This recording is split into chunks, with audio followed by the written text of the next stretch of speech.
vez más, les invito a que tengan abierta su Biblia. Hoy continuamos con el libro del profeta Jonás. Bueno, y Jonás se ha convertido por muchísimas razones, pues, en una de esas historias que la escuela dominical en esa edad, cómo olvidar las canciones, cómo olvidar el valor que la escuela dominical tiene en nuestra formación. Mis queridos hermanos, yo predico cosas en cada domingo que las aprendí en la escuela dominical. Son valores que aprendimos en nuestra infancia, en nuestra niñez. Y creo que la iglesia nunca puede subestimar el valor que la escuela dominical tiene. La iglesia de los niños tiene también para la formación de su fe.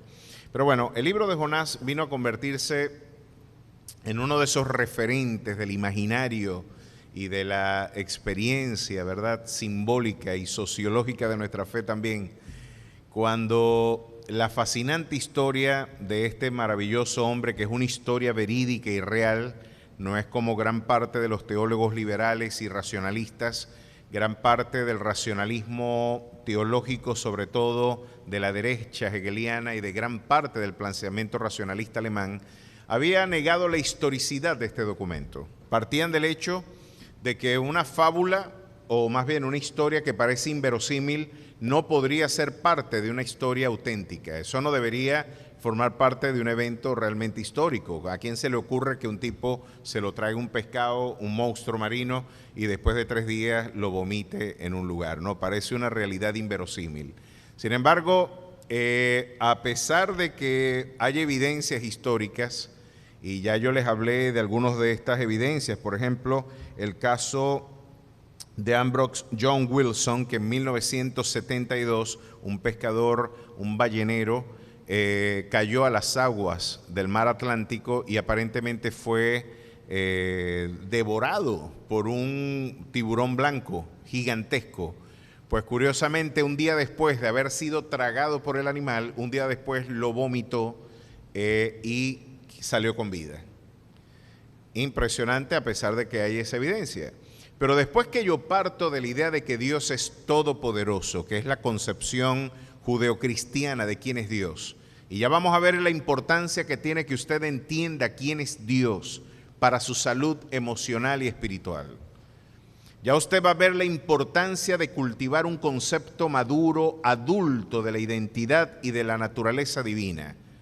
Entender quién es Dios es un elemento fundamental de la sindéresis, de la salud, de la homeostasis espiritual y aún emocional, psicológica del hombre. Pero después que usted admite la idea de la omnipotencia divina, después que usted entiende de que Dios es todopoderoso, si a mí Dios me dice que el pescado se tragó a Jonás, no, sino que Jonás se tragó a la ballena, yo también lo creo. Porque después que parto de la idea de la omnipotencia divina, no hay mares rojos que detengan sus propósitos, no hay Jordanes que detengan un propósito, no hay un desierto que impida la peregrinación de 2,5 millones de personas, no hay escasez ni privación que Dios no pueda combatir, y no hay nada imposible para el Dios de todo poder.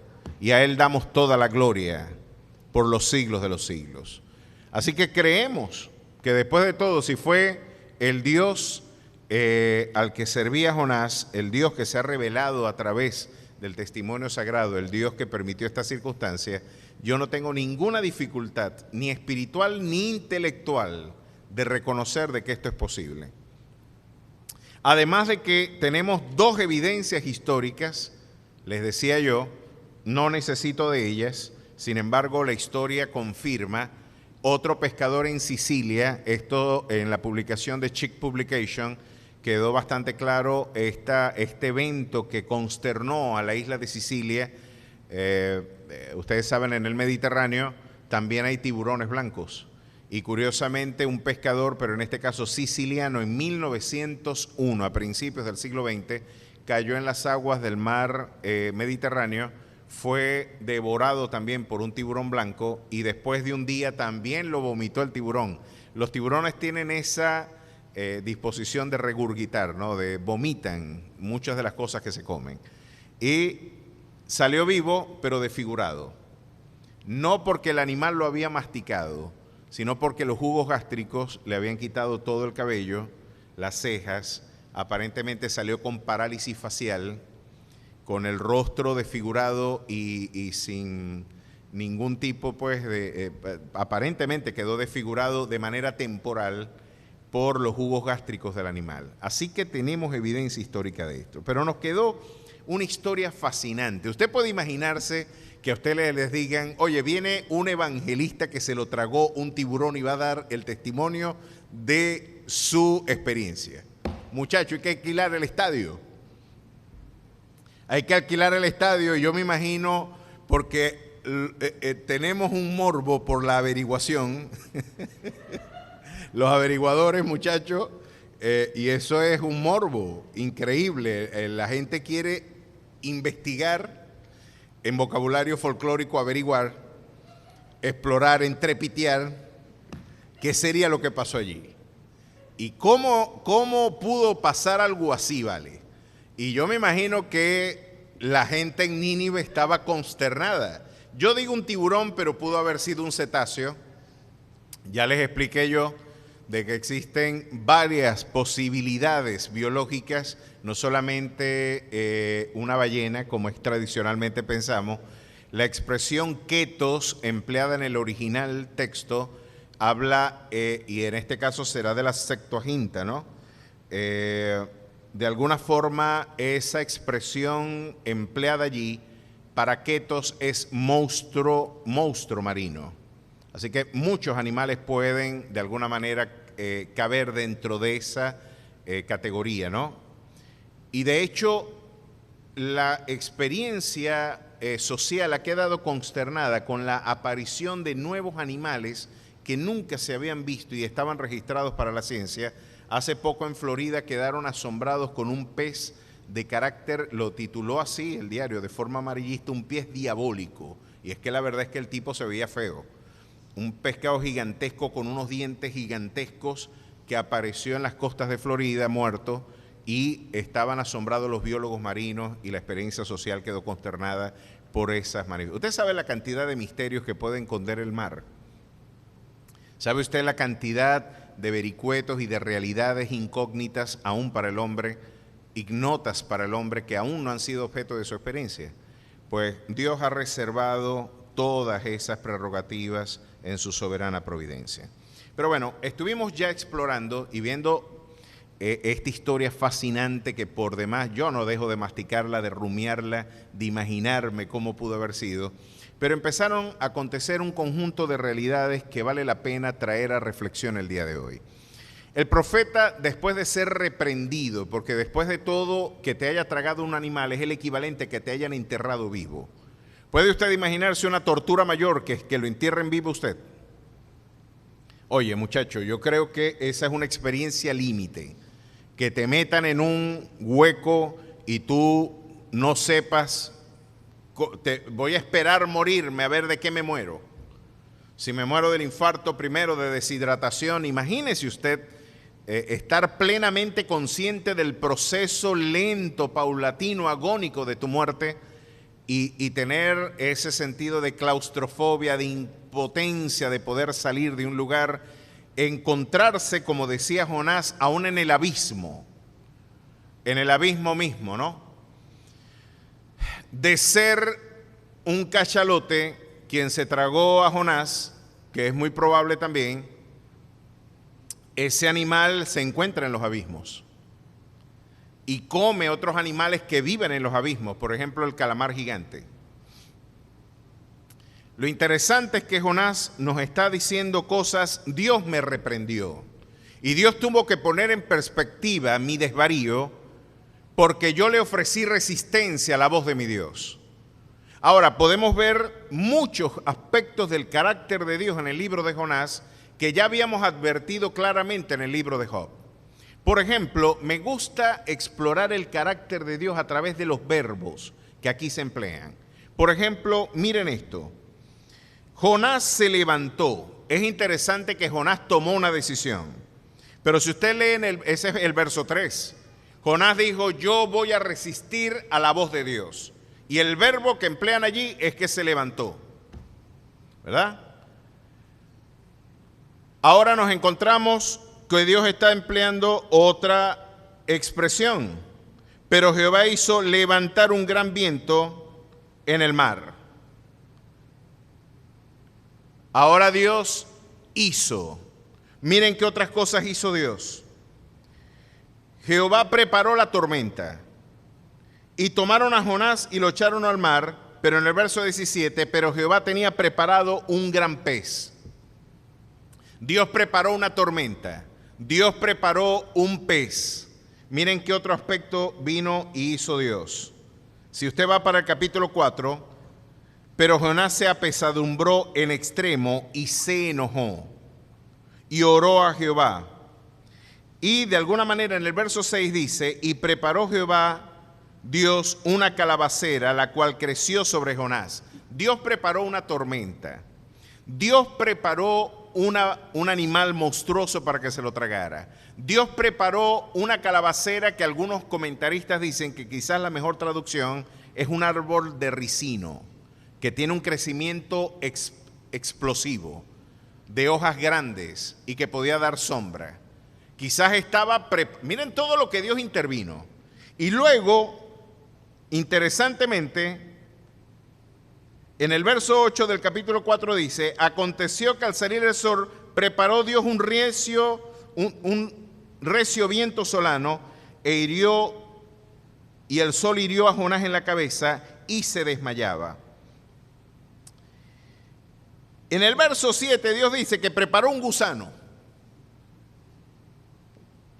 Así que vamos a hacer una lista de las cosas que Dios preparó. Preparó una tormenta, preparó un monstruo marino, preparó un árbol de calabacero, una calabacera o quizás un árbol de ricino. Preparó un gusano y después preparó un viento solano que viniera a quebrantar y afligir al profeta. Se está dando cuenta el control providencial que Dios tiene de circunstancias que resultan inadvertidas para nuestra experiencia práctica. Está diciendo Dios, yo no es que estoy viendo lo que pase contigo, yo tengo las manos metidas en tu historia. Yo tengo las manos metidas en cada aspecto que aún de forma inadvertida, en el lugar donde tú no puedes entender que yo me encuentro. Yo creo que podemos conocer mucho de Dios a través de la manera en la que Dios se presenta en este libro. Nos encontramos entonces ante un Dios que puede intervenir en el clima, un Dios que puede darle órdenes a los animales, y de hecho le dio la orden al pez y lo vomitó. Vino palabra de Jehová por segunda vez, en el verso 10 del capítulo 2, y mandó Jehová al pez y vomitó a Jonás en tierra. A nadie se le ocurre pensar, recuerdo yo con muchísimo gusto, muchísima gracia más bien, aquella ocasión en la que una cliente le dijo a mi esposa, estaba preocupada por el clima político del país, en aquel entonces la cosa estaba más fuerte, y le dijo a Andreina, bueno, esto es un desastre, yo me voy del país, estaba más de moda mudarse, irse del país, ¿no? Y le dice, bueno, vamos a orar y vamos a esperar que Dios intervenga. Y ella se la quedó mirando así, Dios no se mete en esto. ¿Quién te dijo a ti que Dios se mete en política? ¿Quién te dijo a ti que Dios puede intervenir en esto? Esto no es asunto de Dios. Y esta es la concepción que muchos tenemos de Dios. Dios no se mete en mi negocio. Los negocios son una cosa y la fe es otra cosa. Los hermanos son una cosa, o la iglesia es una cosa, la espiritualidad es una cosa y el negocio es otra cosa. Mi relación de pareja es una cosa y mi espiritualidad es otra cosa. Mi vida social es una cosa y académica es otra cosa y mi vida espiritual es otra cosa. Dios es Señor en el cielo, en la tierra y debajo de la tierra. Y he aquí no está la palabra en mi boca y Él ya la sabe toda. Porque en Él vivimos, nos movemos y en Él somos. A su nombre sea la gloria. Es un Dios muy distinto a esa caricatura neocarismática. Es un Dios muy distinto a esa caricatura neocarismática que algunos han creado. no, Dios no interviene aquí.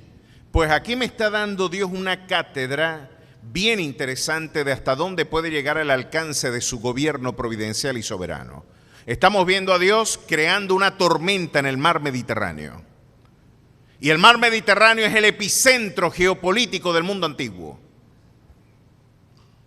Ya lo diría Enrique Dussel y gran parte de la historiografía de la Escuela de los Anales con Roland Barthes, por ejemplo, que diría que, bueno, el epicentro de la experiencia eurocéntrica era el Mediterráneo.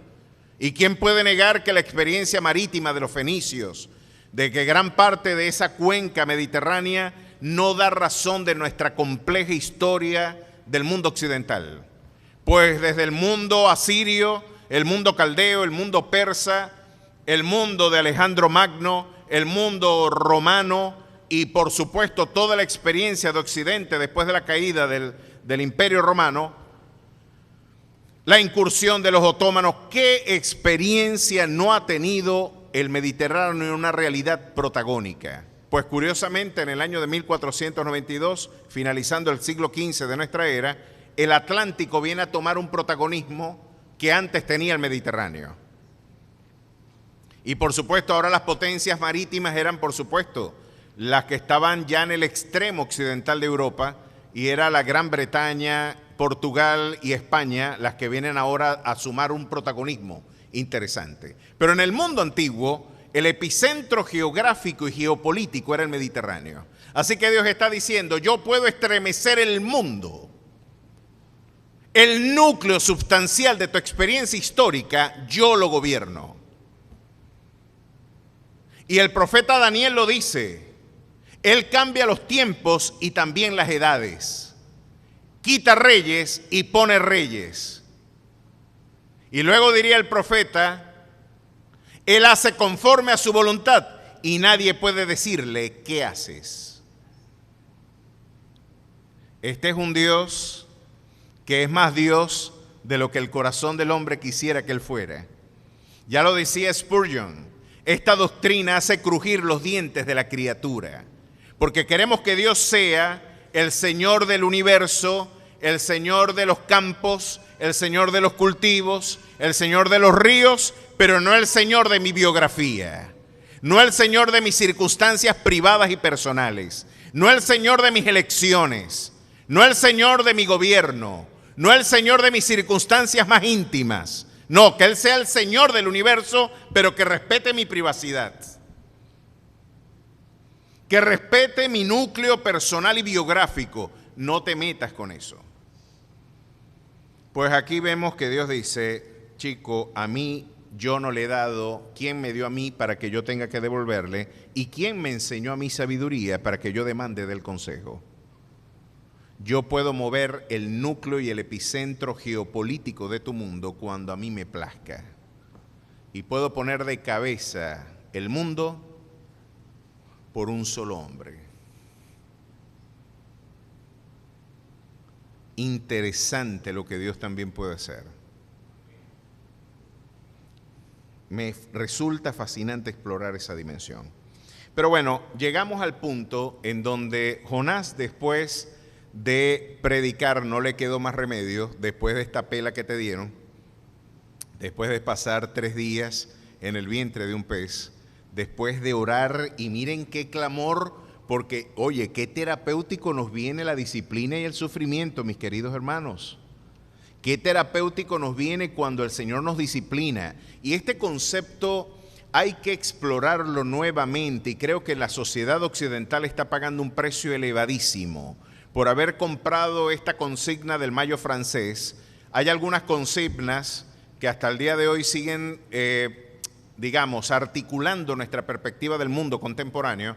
Y el Mayo, la Revolución del Mayo francés del año 68 es uno de esos hitos culturales que deben ser objeto de nuestro estudio. Pero en ese Mayo francés se dijeron algunas cosas que traducen la crisis del hombre contemporáneo. Una de ellas, por ejemplo, tiene que ver, este grafiti célebre, decía, cuando me aprendí todas las respuestas, me cambiaron todas las preguntas. Y es que esa es la crisis del hombre posmoderno, una crisis de fundamentos. Estamos ante una crisis Ya no nos preguntamos si el marxismo, la izquierda es verdadera o si la derecha es la verdadera, si el cristianismo o el ateísmo, cuál de los dos es verdadero. Como diría Francis Schaeffer, ya anticipando la crisis del mundo contemporáneo, Francis Schaeffer decía, la crisis del hombre posmoderno no es si esto es verdadero o no, es que existe la verdad. La verdad es patrimonio auténtico de la espiritualidad. Y tenemos una generación de jóvenes que se han levantado con esta intuición epistémica. Esta intuición, porque es una realidad que de manera intuitiva, y yo diría que aún ingenua, se ha abrazado con entusiasmo en la cultura juvenil contemporánea. Yo no tengo por qué pensar de que mi fe es verdadera por encima de la tuya. Yo no tengo por qué imponerte mi fe, mi opinión. Eso es un atropello, ¿vale? Y tenemos el caso de una generación de jóvenes que puede vivir con mucho entusiasmo su espiritualidad, pero que siente vergüenza social al querer imponer su fe como criterio de verdad. Pues aquí no hay medias tintas. O Jesucristo es quien Él afirmó ser, o es el más grande impostor que ha parido la historia.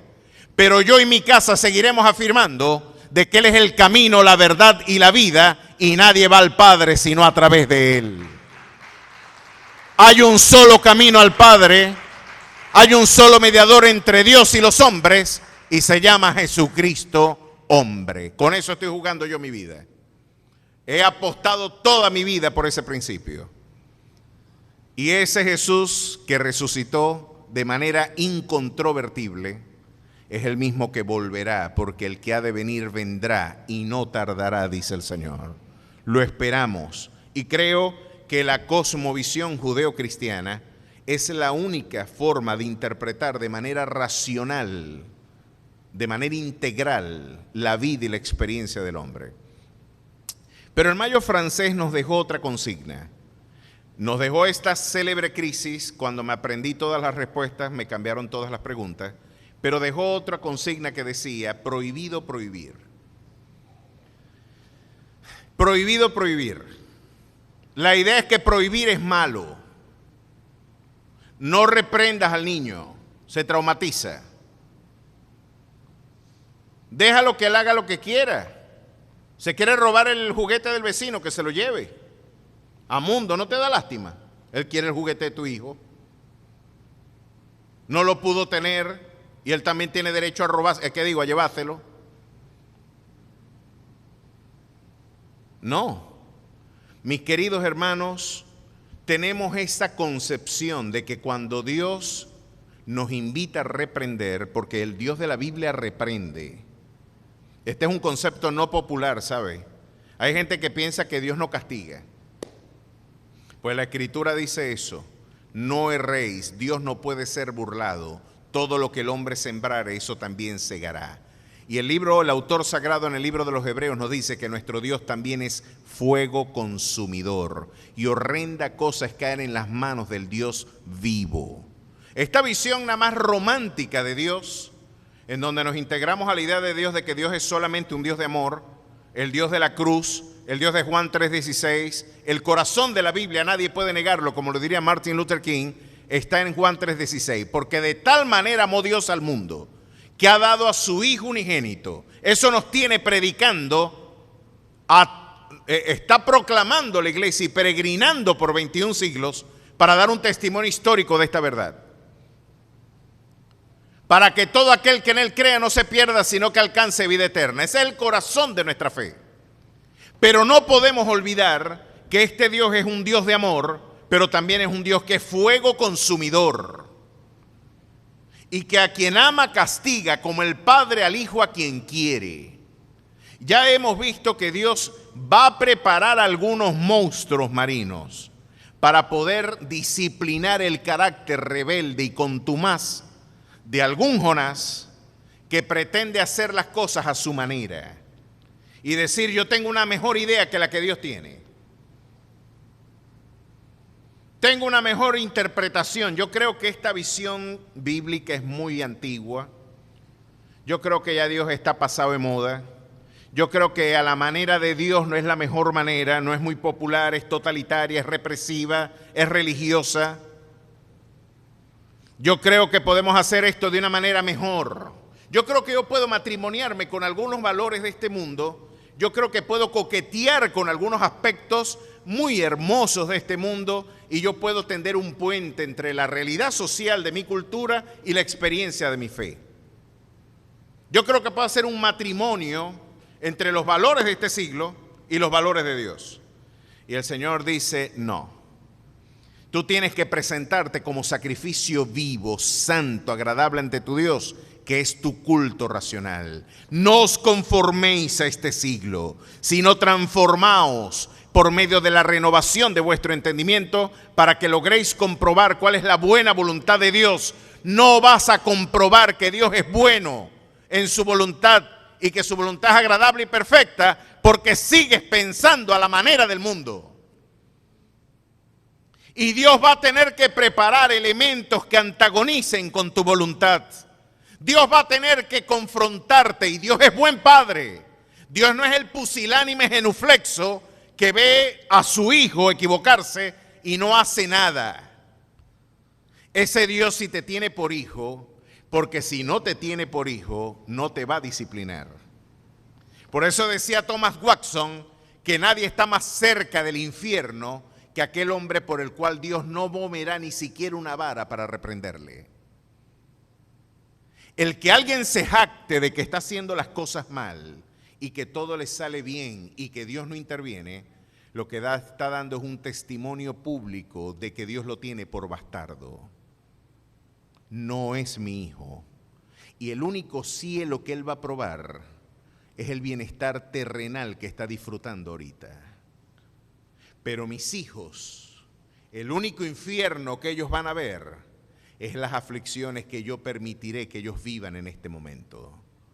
Porque todo lo que yo he reservado para ellos, sin duda alguna, y lo que ellos están viviendo hoy, es nada comparado con el eterno peso de gloria que yo tengo reservado para sus vidas. A su nombre sea la gloria. Ahora, Dios nos enseña, y el libro de Eclesiastés, hay toda una armonía de textos bíblicos que así lo enseñan. Dios va a utilizar cualquier instrumento para llevarnos a capítulo, para que entremos en razón. Nuestra soberbia tiene que ser quebrada. Nuestra altivez tiene que ser fracturada. Y Dios utiliza de vez en cuando la tristeza, el dolor, el sufrimiento como un instrumento terapéutico, formativo y también correctivo. Miren cómo cambió la perspectiva del profeta estando en el vientre. Un tipo que dijo, yo prefiero que me tiren Matami, pero yo no voy para Nínive. Tírenme por aquí. Naguará, era un tipo de malas pulgas. Es un tipo al que nosotros decimos, tiene carácter. No, tiene muy mal carácter. Eso no es nada de qué gloriarse. La soberbia es la madre de todos los pecados. Si usted cree que porque es soberbio, usted está hinchado en su ego, yo no permito. Como diría el mismo Spurgeon, lo dijo Agustín de Hipona, la soberbia es hinchazón. Y claro que la soberbia te hincha, pero todo lo que está hinchado no está sano. Tú te puedes creer grande y puedes creer que eres más porque no vas a permitir como un acto de resistencia en tu dignidad, vas a asumir la soberbia como instrumento de resistencia social y de resistencia personal. Es el mecanismo de defensa que tu yo brinda frente a algunas agresiones exógenas. Pues eso que ustedes pueden a veces llamar un gesto de dignidad, para llamarlo con un eufemismo, muchas veces es soberbia encubierta. Y decía Agustín de Hipona, la soberbia es la madre de todos los pecados. Es una enfermedad tan seria que convirtió a querubines en demonios. Porque el pecado de Satanás fue la soberbia. Es como digo yo. es como yo lo veo.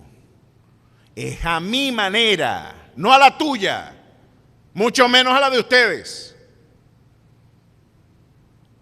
Es un acto totalitario del yo. Es sacar a Dios del trono y poner tu yo como el rey soberano de la historia. Y Dios dice, tú te crees el rey soberano, no eres el rey ni de los cabellos que tienes en tu cabeza. Te voy a demostrar que tú no tienes control ni de las moléculas que entran en tus pulmones. Y esto de que Dios nos corrija, qué bien nos viene, porque miren cómo cambiamos de opinión de inmediato. Capítulo 2 de Jonás. Entonces oró Jonás a Jehová su Dios desde el vientre del pie. Y no importa el lugar cuando la aflicción llega, usted va a orar hasta en el mismo lugar del Hades. Usted va a invocar, porque el sufrimiento te hace austero. Y lo que no quisiste hacer en tiempos de paz, te vas a ver obligado a hacerlo en tiempos de incomodidad. No quisiste orar a tu Dios en tiempos de prosperidad y de bendición, pues van a venir momentos donde vas a tener que hacerlo de manera muy incómoda. En lugares donde tú inimaginablemente que considerabas que era inimaginable poder encontrarte en un lugar como ese. Pero siempre es bueno que volvamos nuestro rostro a Jehová. Siempre es bueno que comamos algarrobos con los cerdos en la provincia lejana y gentil. Siempre es bueno que Dios nos ponga en ese lugar para que podamos invocar su nombre. E invoqué en mi angustia a Jehová y Él me oyó, porque este es el Dios que también se revela, el que a mí viene y yo no le echo fuera. Este es un Dios que está abierto. Oye, no es tanto el problema que tú te hayas equivocado, es que tú insistas en que estás haciendo lo correcto. El problema no es pecar. El problema es la contumacia y el pensar de que eso está bien. ¿Robaste? No, pero no, es que yo tenía necesidad. ¿Adulteraste? No, es que yo estaba descuidado de mi mujer y tenía deseos. Eso es una sinvergüenzura. Usted pecó porque lo deseó y porque usted en abierta rebelión con Dios se enemistó con Dios por un momento para hacer algo distinto a su voluntad. No llames a eso, no lo justifiques. Llamemos al pecado por su nombre. Y quizás ese es el camino terapéutico de la restauración. En este caso, Jonás invocó a Dios: me echaste a lo profundo en medio de los mares y me rodeó la corriente. Todas tus ondas y tus olas pasaron sobre mí. Entonces dije: desechado soy, Dios, soy de delante de tus ojos, mas aún veré tu santo templo. Miren cómo la esperanza vino a ser un elemento profiláctico y también terapéutico para el profeta. Las aguas me rodearon hasta el alma, rodeóme el abismo, el alga se enredó en mi cabeza, descendí a los cimientos de los montes, la tierra echó sus cerrojos sobre mí para siempre, mas tú sacaste mi vida de la sepultura, oh Jehová Dios mío. Cuando mi alma desfallecía en mí, me acordé de Jehová. Y creo que aquí viene una extraordinaria lección. Cuando tu alma desfallece, acuérdate de Jehová. Él es lento para la ira y Él es grande en misericordia. Miren qué bueno, qué benigno es nuestro Dios. Este Dios sí nos corrige. Este Dios sí nos quita el celular, sí nos quita el televisor, sí nos habla con firmeza. Y si nos tiene que azotar, nos azota. Aquí tengo que hablar a los padres que quisieron formar por la generación de sodomitas del 68, porque eran pedófilos, eran sodomitas, una generación de lesbianas y de homosexuales, diciéndole a la gente cómo criar un muchacho. Y esta misma generación, Roland Barthes, Michel Foucault, Jean-Paul Sartre, Simone de Beauvoir, el mismo Jacques Derrida, la generación de la intelectualidad, las vacas sagradas del mundo académico, se pararon en el año 78, en el mes de abril, marzo del 78, frente al diario Le Monde, a demandar la despenalización de la pedofilia, porque ya basta de totalitarismos religiosos. Esa misma generación de intelectuales que decían que a los niños no hay que reprenderles, estaban demandando el derecho a tener relaciones sexuales con los niños. Y nosotros, no reprendas al muchacho, me lo traumatizas. Se va a traumatizar si no lo corriges. Y la Escritura dice que el que no corrige a su hijo aborrece. Tú no eres buen padre cuando no lo corriges. Estás dando un testimonio de que lo aborreces. Nosotros, la insensatez está ligada al corazón del muchacho, mas la vara y la corrección lo apartarán de él. Usted tiene hoy una decisión que tomar. O le hace caso a esa generación de sodomitas para levantar su hogar, o usted y su casa sirven a Jehová y lo hacen a la manera del Señor. ¿Cuántos siguen ese camino entonces y cuántos dan gloria a su nombre? ¡Qué bueno es! Probemos. Esto es lo que ha funcionado realmente. La sociedad occidental se levantó fue con este libro. No con la náusea de Sartre, ni con el segundo sexo de Simone de Beauvoir, ni con los delirios del pensamiento post-Foucaultiano. No, se levantó con estos preceptos. Así que Dios nos reprende porque la insensatez está ligada a nuestro corazón. Y Dios va a usar lo necesario. Dios no es un mal padre y sabe lo que tiene que hacer para corregirme. No le quedó más remedio y se fue para Nínive. Vino palabra de Jehová por segunda vez a Jonás diciendo: levántate y ve a Nínive, aquella gran ciudad, y proclama en ella el mensaje que yo te diré. Ahora, yo me pongo un poco especulativo acá. ¿Cómo habrá salido Jonás del vientre de ese pez o de ese monstruo marino? ¿Habrá salido con la apariencia de aquel pescador siciliano del siglo XX, de principios del siglo XX? ¿Habrá salido calvo, sin cejas, con el rostro desfigurado? Y alguien le pregunta: muchacho, ¿qué te pasó? Y él, cuando echaba el cuento de lo que le pasó, la gente quedó asombrada. Muchacho, este hombre se negó a dar el mensaje de Dios y mira lo que le pasó. Imagínate si nosotros nos negamos a recibir el mensaje que Él nos trae. Y aconteció el avivamiento más extraordinario que se registra en la literatura bíblica, donde toda una ciudad en pleno, desde su rey hasta las personas, desde el más grande hasta el más pequeño, creyeron en Él. Creyeron, pidieron en arrepentimiento perdón, doblaron rodillas ante la presencia del Señor, hicieron ayuno hasta los animales y Dios los perdonó. Y el profeta Jonás fue el único evangelista que estaba orando para que nadie se convirtiera.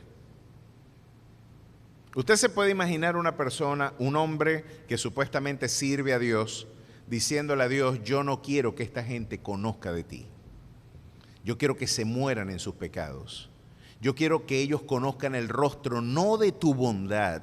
Yo quiero que conozcan el rostro de tu justicia, de tu ira, que tú les hagas a ellos lo que ellos se merecen. Y aquí entra un conflicto espiritual que Martin Lloyd-Jones, en un formidable libro que yo les recomiendo, titulado La Depresión Espiritual, viene a darnos una taxonomía interesante de cuál es la condición del corazón de un hombre cuando entra en rebelión para con la voluntad divina y cómo nuestra desnutrición espiritual puede ser un factor de depresión espiritual. Es interesante porque después de todo ese formidable evento evangelístico, imagínese usted que todos los coreanos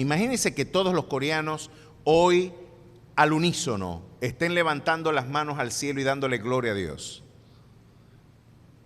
Que todos estén por las calles llorando, clamando en arrepentimiento, orando, abrazados como familia, dándole gloria a su Dios, no dándole el crédito al poder del hombre. Desde el gobernante hasta los animales ayunaron. Imagínese usted, ¿puede usted imaginarse la transformación social, política, espiritual que experimentó esa comunidad después de ser transversalizada, transformada? Más que transversalizada, fue transformada por el mensaje del Evangelio.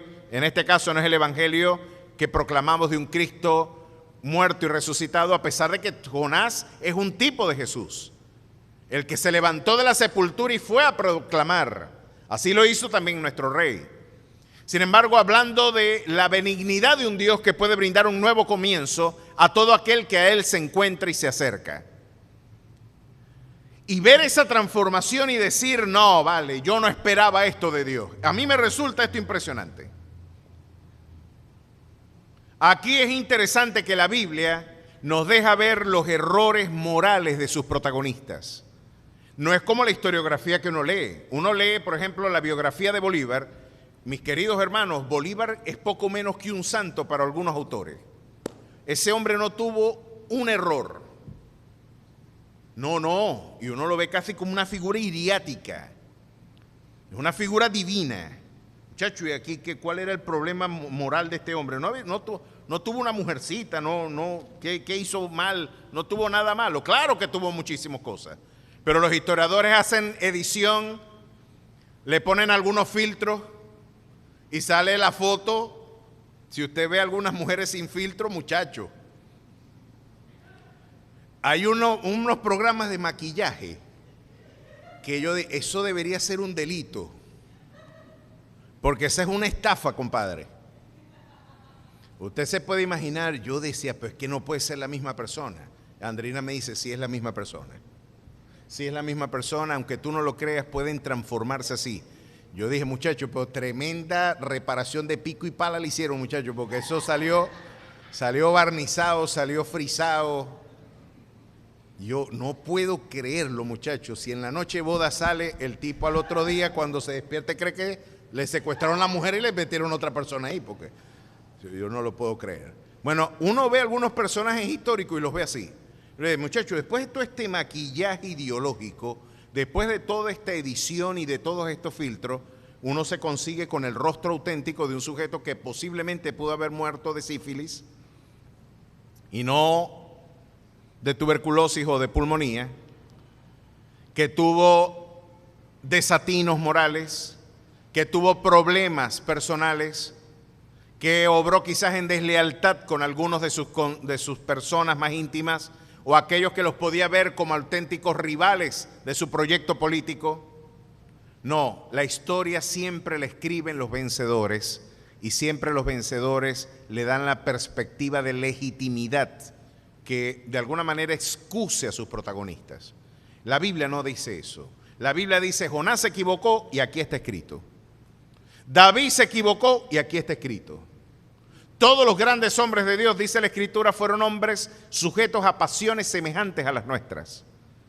Y no hay esta corrección historiográfica. Nos dejan ver, miren lo que le pasó a Jonás después de lo que Dios hizo. Pero Jonás se apesadumbró en extremo y se enojó. Y el tipo, además de estar ya con ira, experimentó un fenómeno de depresión. Y oró a Jehová y dijo, ahora, oh Jehová, ¿no es esto lo que yo decía estando aún en mi tierra? Por eso me apresuré a huir a Tarsis, porque sabía yo que tú eres Dios clemente y piadoso. Está invocando un texto de Deuteronomio. Está diciendo, a mí no me gusta como eres tú. No estoy de acuerdo con tu carácter. No estoy de acuerdo con las decisiones que estás tomando. No creo que el mañana que tú tienes para mí es lo que yo espero no es lo que yo espero y yo no considero que sea lo más idóneo. Yo dudo de que tus decisiones sean las correctas. Yo creo que lo que tú has reservado para mí no es lo mejor para mi vida. Usted me puede escuchar incluso con un tono irreverente, pero eso es lo que traduce nuestra ansiedad. Eso es lo que traduce nuestra angustia ante el mañana. Usted cuando está angustiado y ansioso, lo que en términos, leyendo entre líneas nuestro carácter, es que usted no confía que Dios tome la mejor decisión. Es que en el fondo usted no confía en el Dios de la historia. Ese Dios puede mover e interrumpir mi agenda porque después de todo, de manera absoluta y totalitaria, puede estremecer el Mediterráneo puede preparar animales insólitos, puede preparar circunstancias, hasta un gusano, para interrumpirme, para incomodarme. Y miren lo que le dijo Jonás: porque sabía yo que tú eres Dios clemente y piadoso. ¿Hay problema en que Dios sea clemente y piadoso?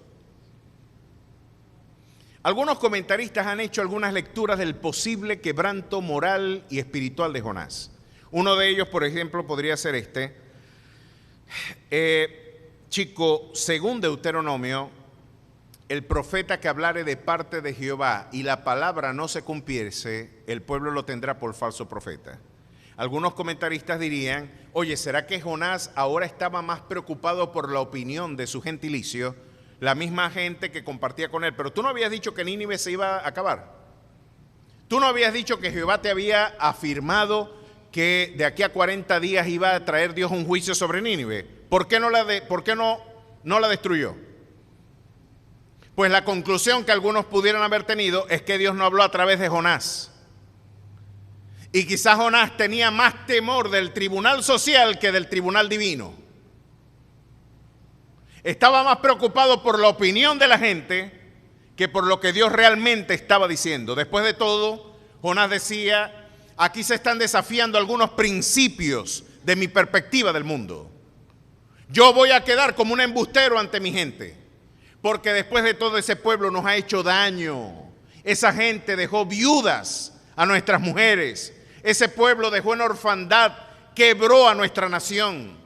Ese pueblo fue el látigo que Dios utilizó para corregir a nuestra nación.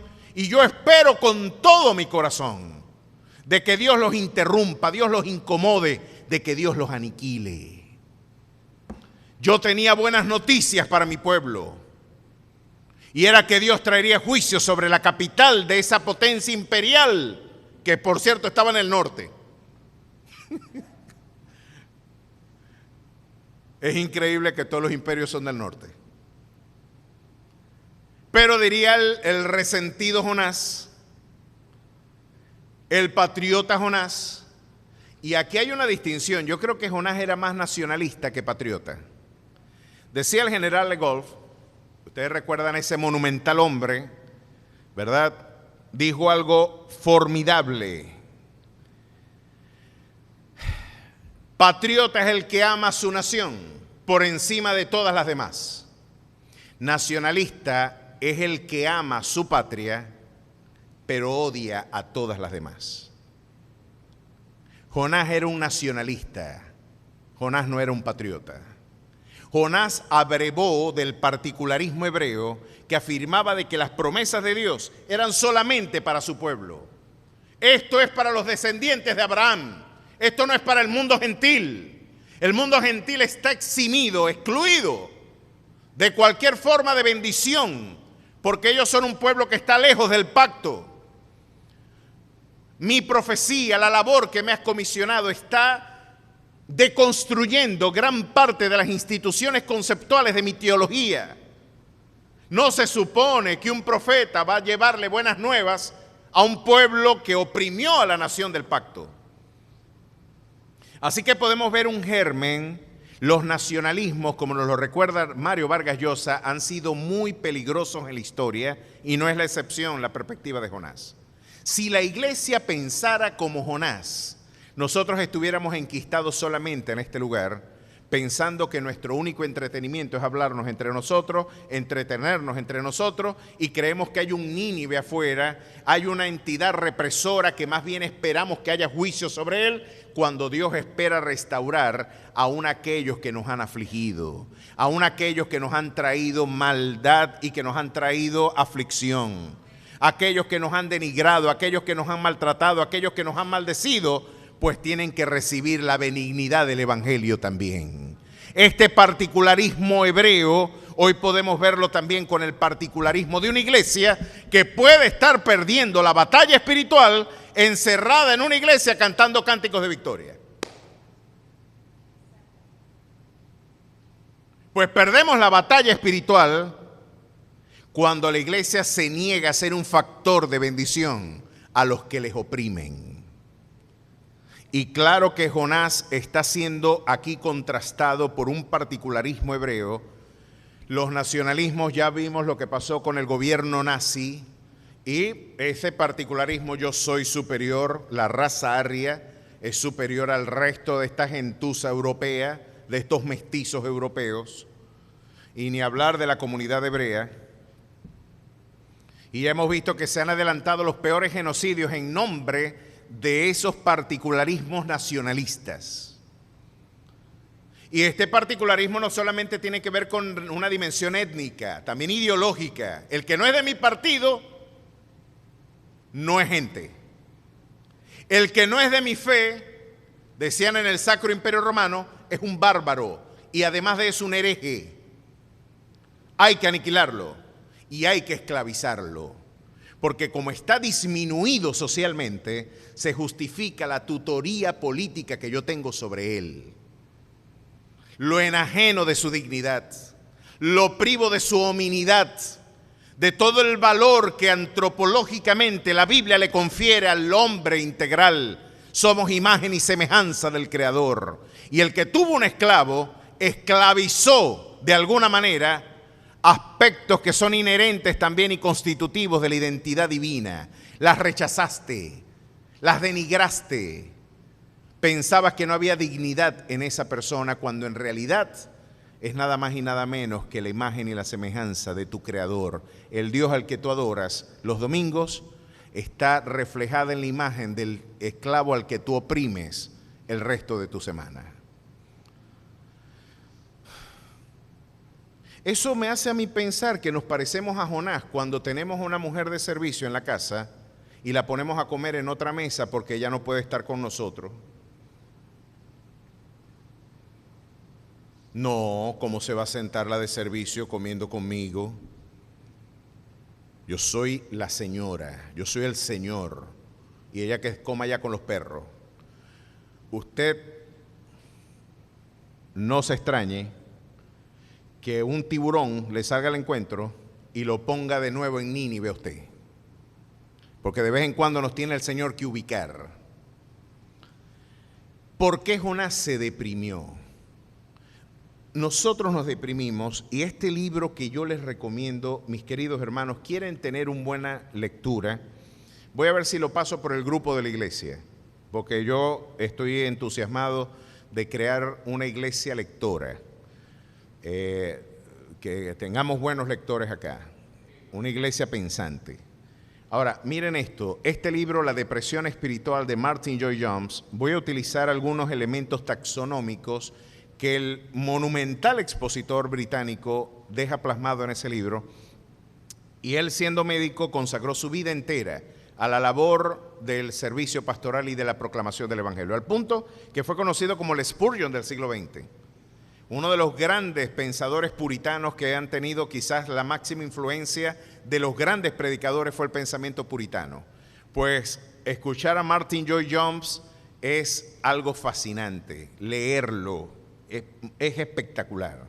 Les recomiendo libros, La depresión espiritual, La fe en conflicto, una aproximación al Salmo 73, ¿Por qué lo permite Dios?, haciendo alusión a los eventos de inundaciones, terremotos, crisis globales, y por supuesto su libro y libros que tuvo él en muchísimos años de proclamación. Uno de ellos tenía que ver también con el Sermón del Monte. Lo cierto es que ahí él nos dice que pueden haber algunos aspectos que nos impidan disfrutar el gozo espiritual y que la depresión forme parte de nuestra vida. ¿Por qué? Miren lo que le pasó a Jonás cuando empezó a resistir la voluntad divina y empezó a decir, yo sabía, tú eres clemente y misericordioso. Lo que esto traduce en vocabulario de anatomía espiritual es que yo no estoy de acuerdo contigo. Yo no quiero que tú seas como tú eres. Yo necesito que tú cambies, Dios, para que te adaptes a mí. Imagínese, casi nada pues, que cambie Dios. ¿No le parece a usted un gesto de soberbia darle cátedra a Dios? Mira Dios, tú tienes que portarte, vamos a enseñarte a ser Dios. Tú no sabes ser Dios, porque tú perdonas a los inicuos, porque tú no destruyes a los que nos odian, porque tú permites la violencia. Y usted quiere ver a gente peleando con Dios, pues aquí tenemos varios ejemplos clínicos. El caso más claro lo tengo yo con Jeremías, pero miren cómo Habacuc, por ejemplo, en un paseo rapidito: ¿hasta cuándo, Jehová, clamaré y no oirás? Este tipo no está orando, este tipo está peleando. Y le está reprochando a Dios su indiferencia.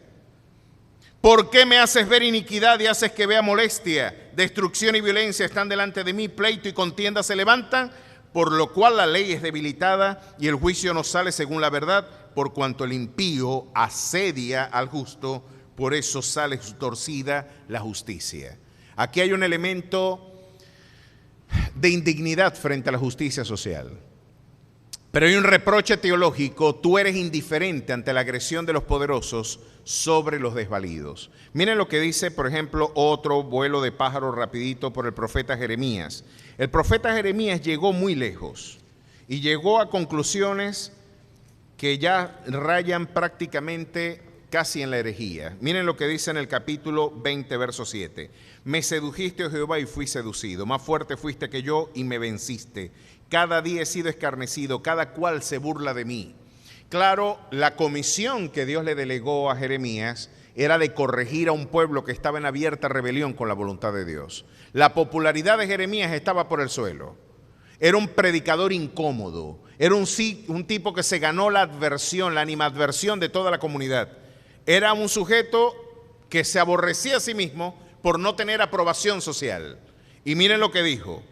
Y dije, verso 9, no me acordaré más de él ni hablaré más en su nombre. ¿Qué le parece esto? Está diciendo, yo no voy a servir más a Dios. Ahí está la carta de renuncia. Eso es como si yo me parara un día aquí. Bueno, mis queridos hermanos, yo tengo 17 años pastoreando, pero ya está bueno. Ya me cansé. Me voy del país. A lo mejor dejo a mi esposa. Ahí les dejo el calembe carro. Me voy por el Darién. Me voy. Ya está bueno aguantar pelas aquí. Y empiezo, y un poco de malagradecidos y de gente. Y uno da su vida, los mejores años. Ay, ay, bla, bla, bla, bla. Empieza uno a decir un bojote de cosas. Me voy. Yo no voy a predicar más el evangelio. Esto es muy bonito, pero se lo dejo a ustedes. Entonces, se volvió loco. Dicen, denle un clonazepam, denle algo ahí para que se le cambien los nervios, no sé. Denle algo porque se volvió loco el pastor. Agárrenlo, mutealo, Edwin, que nos siga hablando. Y usted dirá, no, y Jeremías dijo, ya va, que no he terminado de predicar. Tengo algo más que decir, además de renunciar hoy. Maldito el día en que nací. El día en que mi madre me dio luz no sea bendito. Maldito el hombre que dio nuevas a mi padre diciendo, hijo varón, te ha nacido, haciéndole alegrar así mucho. Y sea tal hombre como las ciudades que asoló Jehová y no se arrepintió. Y oiga gritos de mañana y voces a mediodía. ¿Por qué no me mató en el vientre? Y mi madre me hubiera sido mi sepulcro y su vientre embarazado para siempre. ¿Para qué salí del vientre? Para ver trabajo y dolor y que mis días se gastasen en afrenta. Si la silla no tenía cinturón de seguridad, vamos a tener que ponérsela. Porque esto no lo dice un hombre de Dios. Maldecir el día del nacimiento, náguara. Y empezar a maldecir. ¿Es que acaso los maledicientes, dice la Escritura, no entrarán al reino de los cielos? Pero miren hasta dónde puede llegar el deterioro emocional y espiritual de un hombre que de alguna manera no ha podido integrar la voluntad de Dios en su vida. Se da cuenta que esto le puede traer a usted problemas de salud emocional. ¿Sabe por qué? Si yo fuera musulmán y tengo más de 2 o 3 mujeres, yo no entro en una crisis psicológica.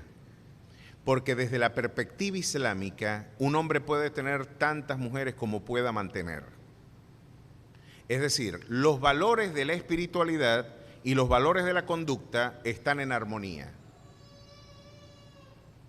Si yo entiendo, por ejemplo, de que robar no es pecado, se justifica que yo robe si tengo hambre.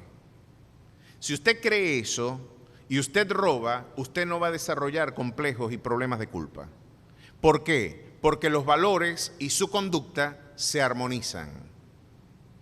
Usted puede ver, y esto es algo increíble, en antropología cultural tengo el relato descrito por un antropólogo cristiano que hizo labor antropológica y misionera en una comunidad islámica, donde la mujer le peleaba al marido porque no tenía otra mujer.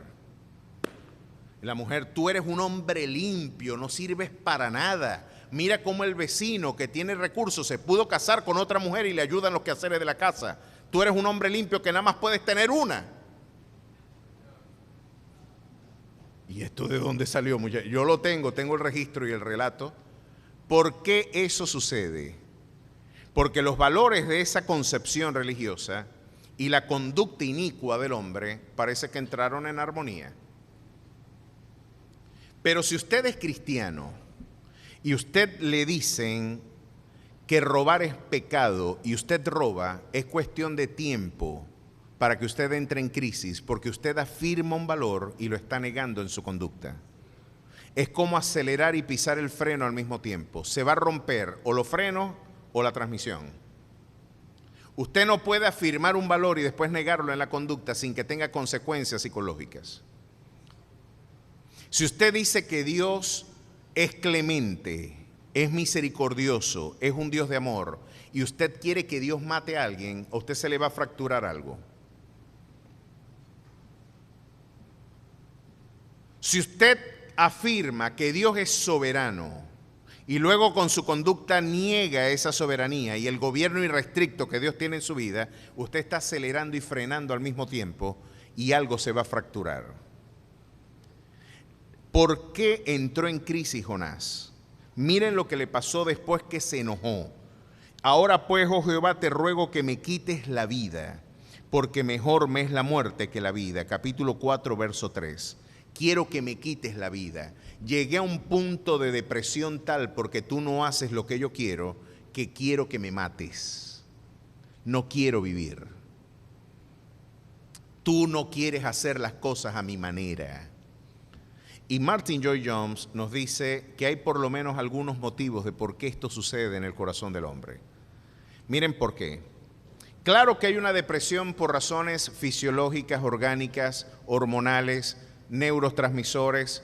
Hermanos, hay un descenso de serotonina y por supuesto que van a haber desbalances neurológicos y la gente, esa hormona de la felicidad, esa hormona del bienestar y del equilibrio, de la homeostasis emocional, usted no la tiene presente, va a tener esa sensación de, tristemente, de tristeza muy profunda, de desconfianza. Miren cómo este diccionario de psicología define la depresión. Por ejemplo, aquí la define, tiene una matriz filológica del latín abatido, eso es lo que traduce depressus en lengua latina, abatimiento, estado mental que se distingue por aflicción y desconfianza, acompañado generalmente por ansiedad.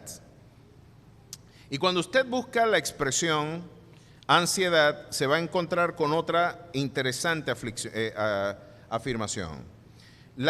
Generalmente la van a identificar con la angustia. Y miren cómo de alguna manera nos la define el diccionario. La angustia la traduce del latín estrechamiento, inquietud, es la matriz filológica de esto. La angustia aparece siempre como espera inquieta y opresiva, aprehensión por algo que podría ocurrir. Como toda perturbación emocional, es vivida a la vez sobre el plano psíquico, ansiedad, y sobre el plano somático, angustia propiamente dicha. Es interesante ver entonces cómo la anticipación del mañana puede crear tremendos complejos. La idea de quién tiene usted, de quién Dios es Dios, importa mucho para tu salud. ¿Quién es Dios? Jonás tiene una concepción equivocada de quién es Dios o no la quiere asumir como verdadera. No estoy de acuerdo contigo, Señor. y como un acto de soberbia, de rebelión para con Dios, claro que va a tener consecuencias, porque tú afirmas creer en Él, lo llamas Dios, pero lo estás negando con tu conducta porque no quieres que Él sea Dios. No estoy de acuerdo con tus decisiones, no estoy de acuerdo con tu mañana, no estoy de acuerdo con la manera en la que tú me quieres imponer tu manera de ver el mundo. Me parece totalitaria, me parece opresiva, me parece que me quitas libertad. Y hermano, la única manera en la que usted puede ser libre es muriendo usted mismo. Por eso esa primera taxonomía, Martin Lloyd-Jones dice, a ti te pasa esto porque te olvidaste de la purificación de tus pecados pasados. Porque se te olvidó de dónde te sacó Dios. Y la misericordia que hoy te niegas en brindar, la empatía que hoy te niegas a ofrecer, fue la que Dios te ofreció y la que hoy te permite abrir con los ojos y ver el rostro y la faz de tu Dios en la faz de Jesucristo. Te olvidaste de la purificación de tus pecados pasados. Y Pedro lo dice en su primera epístola, de segunda de Pedro. Miren cómo Pedro nos da la descripción de esta condición muy lamentable de nuestro corazón. Mis queridos hermanos, si tú te olvidas de dónde Dios te sacó, a lo mejor te conviertes en un resentido, en un irracional que injustificadamente atesora amargura en su corazón porque quiere que Dios obre a tu manera y no a la manera de Él. Miren lo que dice acá en segunda de Pedro. Vosotros también poniendo toda diligencia por esto mismo, añadid a vuestra fe virtud, a la virtud conocimiento, al conocimiento dominio propio, al dominio propio paciencia, a la paciencia piedad. Aquí nos enseñan de que el desarrollo de nuestra fe tiene que ser un evento progresivo. Como lo decía al comienzo del culto, nuestra experiencia cristiana no es un evento, es un proceso. Todo el tiempo tenemos que estar creciendo. Todo el tiempo tenemos que estar adquiriendo más de Dios, creciendo en Él, conociéndolo más. Como diría Oswald Hendrich en su libro Enseñando para transformar vidas, un libro monumental que usted también debe leer. En ese libro él dice, tú dejas de crecer hoy y dejarás de enseñar mañana. Te vuelves inútil cuando dejas de crecer en la fe. Tu fuerza es reducida si fueres perezoso en el día del trabajo. No te detengas, esfuerza, crece en el conocimiento y mira lo que va a suceder. A la piedad, afecto fraternal, y al afecto fraternal, amor. Agrégale todos estos elementos que adornan la conducta, que de manera progresiva traducen tu santificación progresiva, y mira lo que va a suceder. Pero el que no tiene estas cosas, el que olvidó su vida espiritual, el que le da pereza orar, el que le da pereza abrir la Biblia, como diría Spurgeon, hay algunas Biblias que están tan cerradas que se puede escribir tu nombre con el polvo que hay en ellas. El célebre chiste de la viejita que le pidió oración al pastor porque tenía un mes sin conseguir los lentes. Le digo, vamos a orar por los lentes de la viejita. Pasó otro mes más y aparecieron los lentes. Y le dijo, ¿y dónde estaban los lentes? Estaban en la Biblia, pastor. No se la pasó a alguien ni para que se la leyeran. Yo he notado que los cristianos que viven nada más de una cancioncita, dígame si usted la que escucha es Arrebato. Si usted escucha a una de esas cantantes después decir, no te permito un no por respuesta, esa es otra Jonás.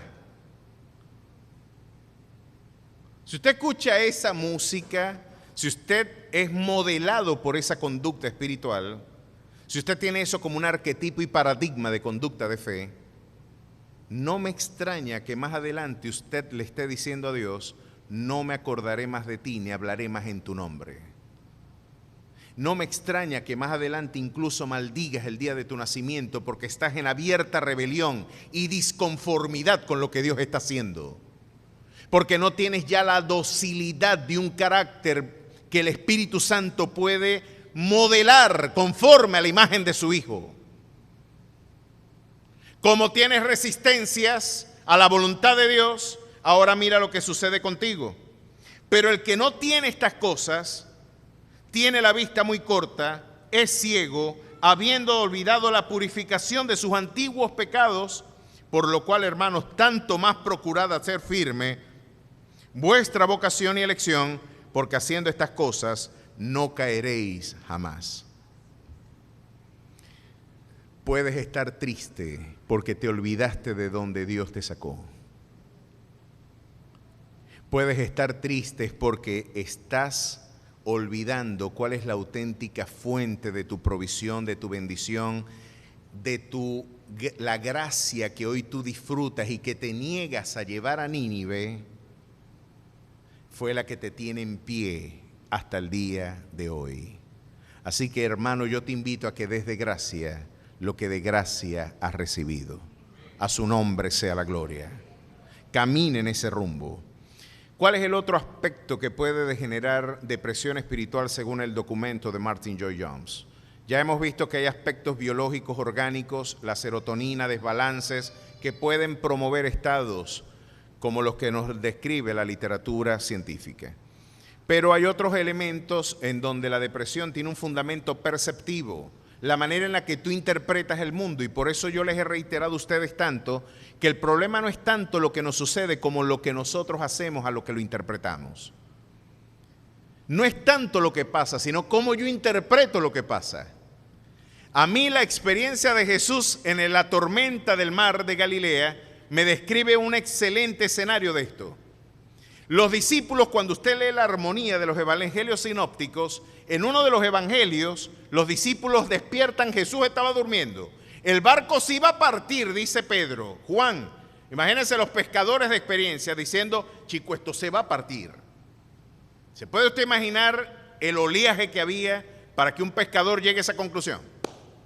Y Jesús dormió. Y yo me imagino que dicen, pero ¿cómo puede dormir así? ¿Cómo puede estar en paz así?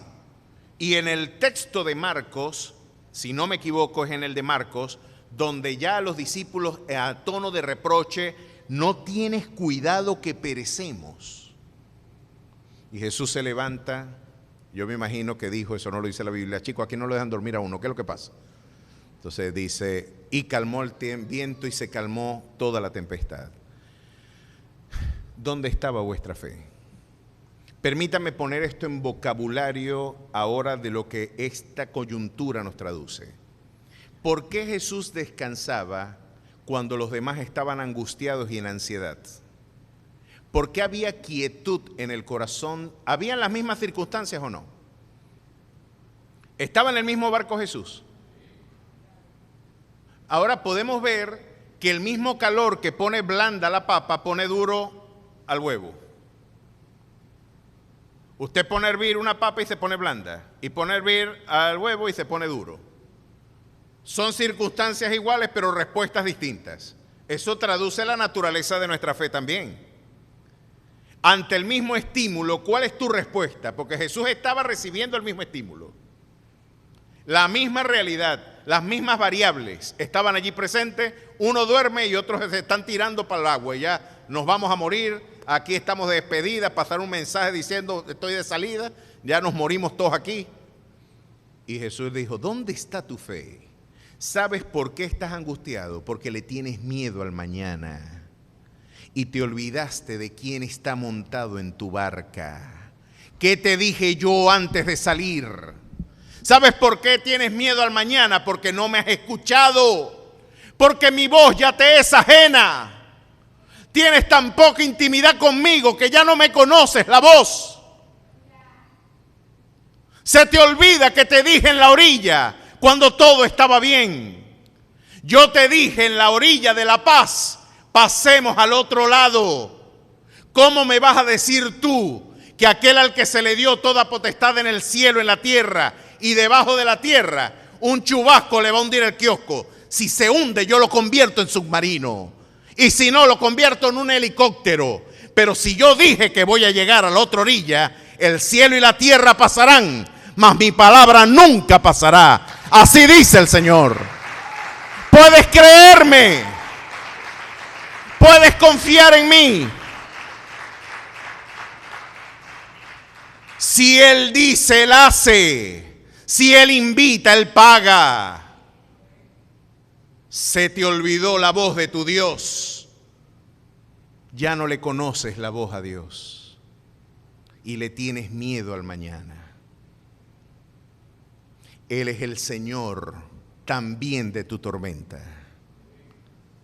Él es el Señor no solamente de la orilla de la paz. Él es el Dios del mar de Galilea y del último recóndito del universo.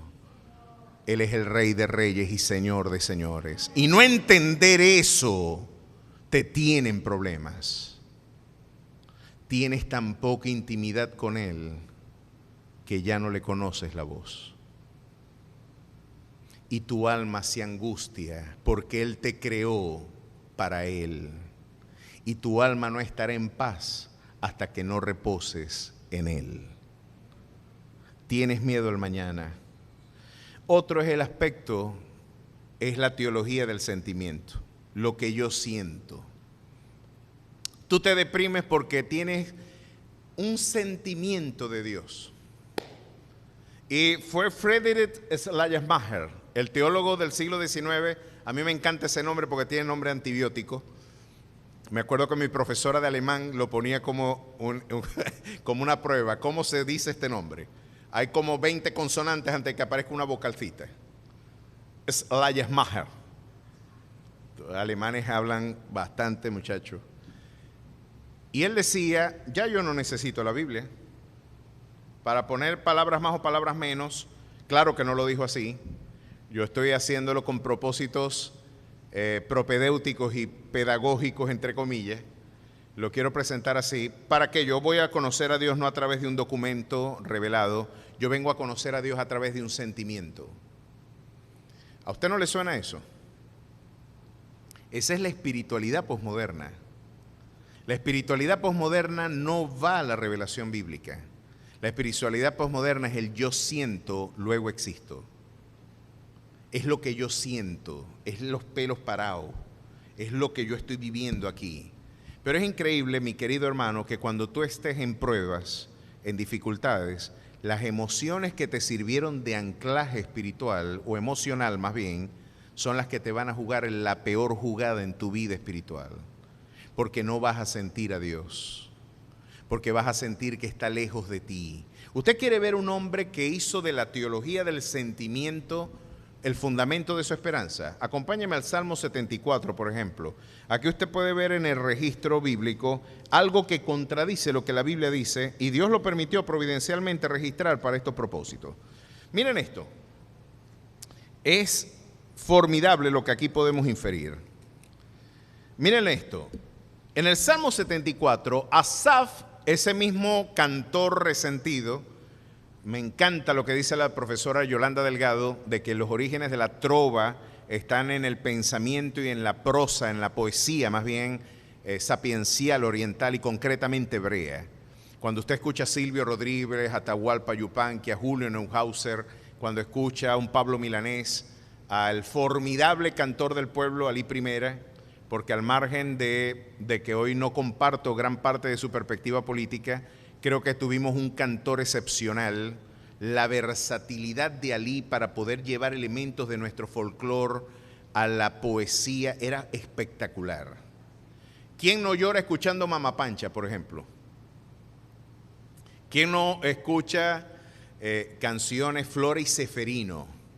Con esa pregunta retórica que nos da una excusa para uno de los grandes temas de la teodicea bíblica. No me impongan Padre Nuestro, porque el poquito de voz yo lo guardo para preguntarles algo que me quema más adentro que la tos. ¿Qué quiere decir bienaventurado? Porque lo de pobre me lo sé yo. Espectacular la manera en la que lo preguntó. Y es la pregunta que usted se va a hacer cuando esté en crisis. No me impongan Padre Nuestro, iglesia, porque a veces el consuelo que damos, hermano, estoy deprimido, ore. Vamos a orar por usted, le damos un golpecito en el hombro y nos vamos.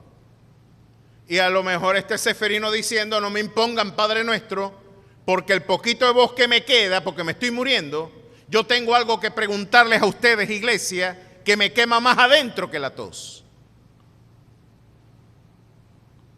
¿Por qué prosperan los inicuos y el justo es afligido? ¿Por qué le va bien al que obra deslealmente y al hombre de piedad es perseguido? Pues Asaf tenía esta crisis, y miren lo que en el Salmo 74 la teología del sentimiento puede hacer por usted. Cuando usted está en crisis, las emociones son tus peores enemigas. Es tu peor enemigo, la dimensión emocional del carácter. Miren lo que dice Asaf, el cantor de Israel. ¿Por qué, oh Dios, nos has desechado para siempre? ¿Está viendo ese adverbio de tiempo?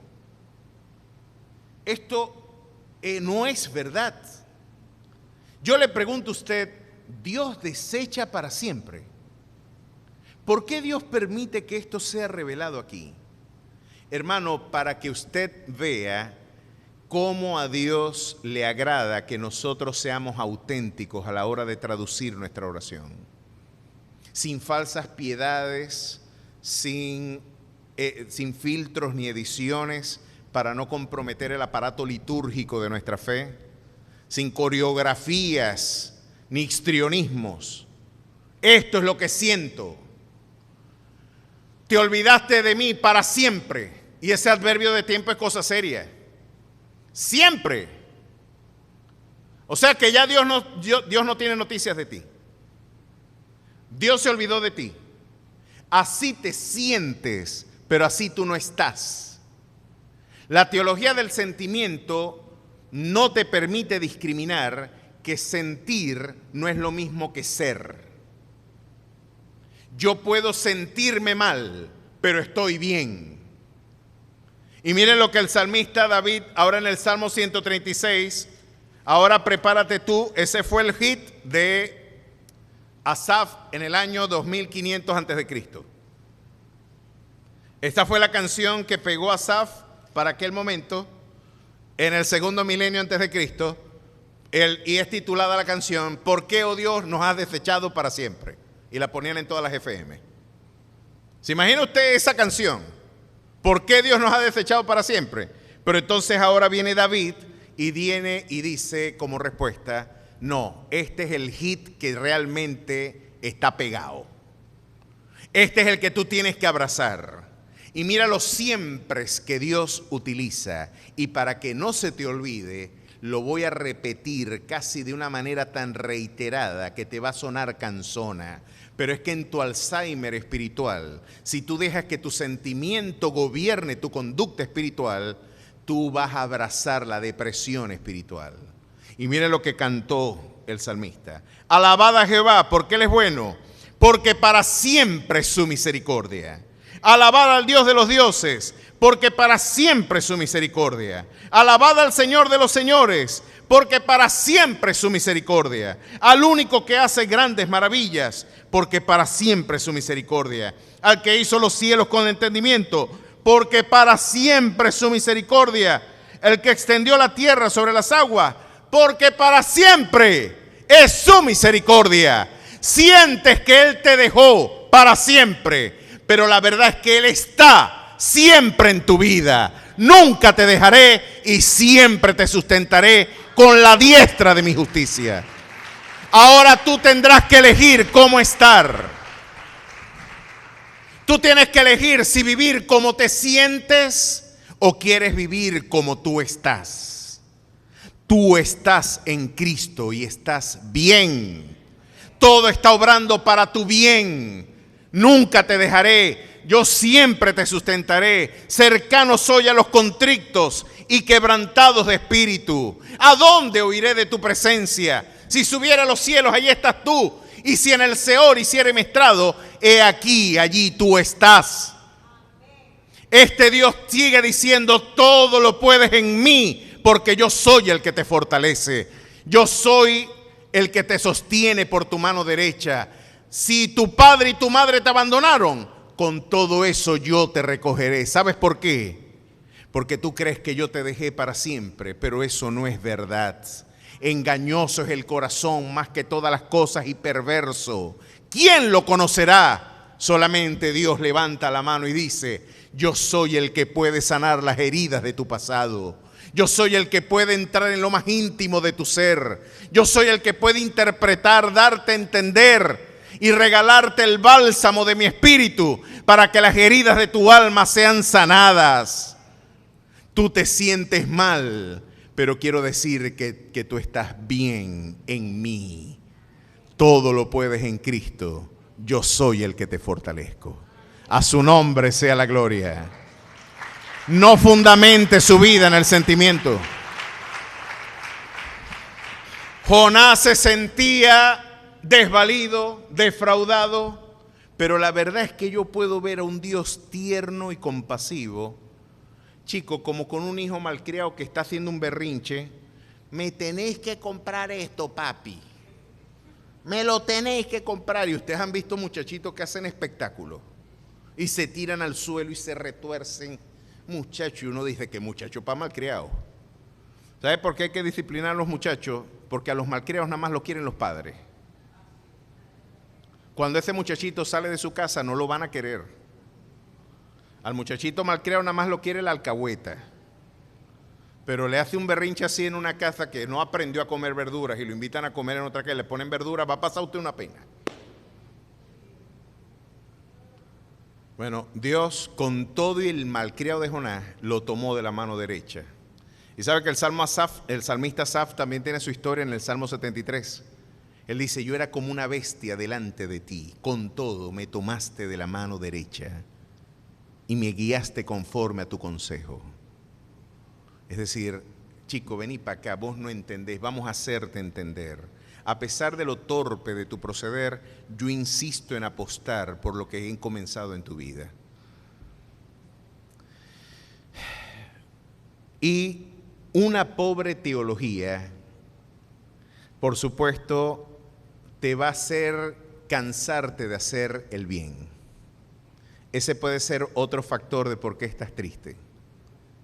Tienes una muy pobre concepción de quién es Dios y estás cansado de hacer el bien porque estás equivocando las motivaciones de tu servicio.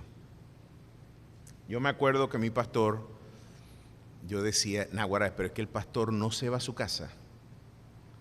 Increíble. Estábamos en construcción del templo y había que estar ahí. Porque cuando el pastor estaba, todo el mundo trabajaba. Y andaban, se peleaban las carretillas. Vamos, no, déjame llevarla yo. Y pasaban por el frente del pastor. Mire, estoy cargando cemento. Y ven, estoy llevando esto y para que el pastor los viera. Y el pastor, dice, gloria a Dios por eso. Se iba el pastor y todo el mundo soltaba eso. No, llévala vos. Me acuerdo que si el pastor, había un hermano pidiendo una cola, todo el mundo le sacaba el cuerpo, pero cuando el pastor, oye, ¿quién podrá llevar ahí? Tiraban las llaves. Muchachos, no, para que vean que el pastor vea que yo lo hice. Si usted trabaja para el ojo, usted puede estar haciendo lo correcto con motivaciones equivocadas. Todo lo que usted haga tiene que ser para la gloria de Dios. Todo, hasta comer. Si no lleva gloria a Dios, no participe de eso. Si esta relación no lleva gloria a Dios, no participo de esa relación. Si esto no va a llevar, Él es el horizonte de mi vida. El protagonista de mi vida no soy yo. El protagonista de mi vida es Él. Miren lo radical de esta afirmación cristiana cuando Pablo afirma diciendo, ya no vivo yo, sino que vive Cristo en mí. Y esto significa, con Cristo estoy juntamente crucificado. Ahora, una mala teología te mete en problemas. Apocalipsis capítulo 5. Y miren por qué te mete en problemas una mala teología, y ya con esto sí voy cerrando. Lo cierto es que aquí tenemos un caso de una crisis emocional producto de una mala teología. En el capítulo 5, a grandes rasgos, usted va a ver a un hombre llorando. En el capítulo 4 de Apocalipsis, Dios le dice a Juan que suba ante su presencia, que Él le va a revelar el proyecto eterno de la historia. Usted se imagina que Dios te dé, mira, quédate quieto, yo sé que tú tienes muy buenas preguntas que hacerme. Ahí es inquietante, usted quiere adelantar a veces las películas para ver cómo se va a resolver este problema.